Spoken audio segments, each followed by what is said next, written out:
So far as Kashmir is concerned, as a part of India, I don't think it is negotiable with Pakistan or with any other power in the world. In 1965, two newly independent countries, India and Pakistan, clashed in a brutal war. It wasn't about oil, it wasn't even about power, it was about Kashmir, a region both sides claimed as their own. And what followed? One of the largest tank battles since World War II.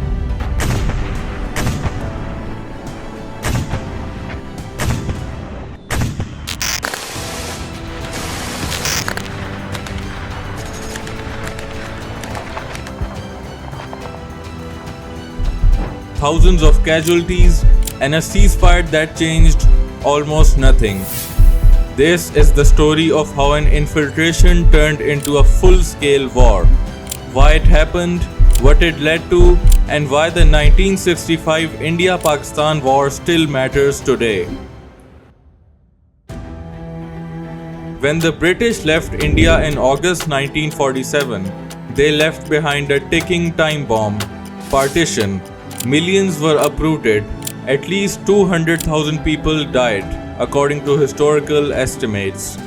Among the chaos, the fate of Kashmir, a princely state with a Muslim majority population but a Hindu ruler, was undecided. Pakistan-backed tribal militias invaded, hoping to force Kashmir's hand, but the ruler, Hari Singh, instead chose to join India in exchange for military help. That triggered the first India-Pakistan war, ending in 1949 with a UN ceasefire line that split Kashmir but didn't solve anything. Fast forward to early 1965. Pakistan wanted to test India's will to fight. So, skirmishes began in the Rann of Kutch, a barren salt marsh in Gujarat. It was a low-stakes region but a high-stakes gamble. India, still recovering from its 1962 war with China, didn't respond aggressively. Sensing weakness, Pakistan thought this was the perfect time to strike Kashmir. In August 1965, Pakistan launched Operation Gibraltar. The plan: send up to 30,000 armed men, disguised as locals, into Indian-controlled Kashmir and spark a rebellion from within. But there was a problem. The Kashmiri population didn't rise up. Instead, the infiltrators were caught, and the operation backfired. India now had a reason to retaliate, and it did. On September 1st, Pakistan doubled down. Under Operation Grand Slam, its army launched a full offensive to seize Akhnur, a strategic town in Jammu and Kashmir. The aim: cut off Indian supply lines and potentially take the whole region. But India struck back, not just in Kashmir, but across the international border. On August 26th, Indian forces captured the Haji Pir Pass, a key infiltration route, after days of intense fighting. This gave India a tactical edge in the western sector. On September 8th, Pakistan launched a massive tank attack to capture Amritsar using American-made Patton tanks.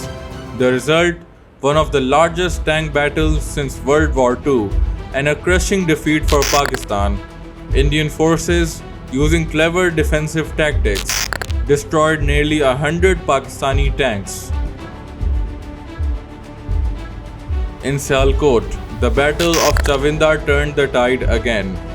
Pakistani troops successfully halted an Indian tank offensive, making it one of the fiercest tank battles in South Asia. The skies were just as intense. Pakistan bombed Indian targets at night, while India responded by targeting Pakistani air bases, including Sargodha.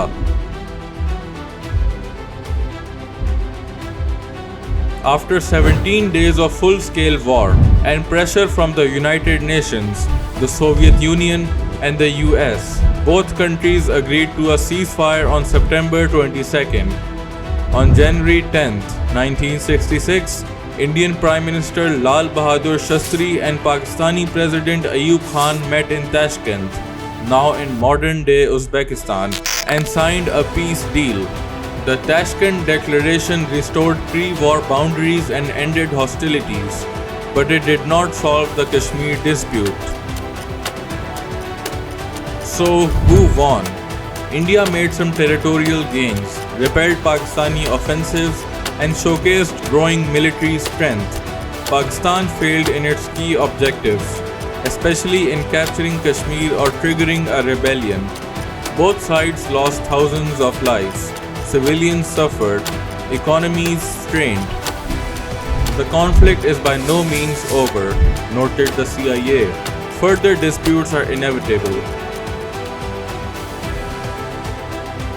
The Kashmir issue is still unresolved.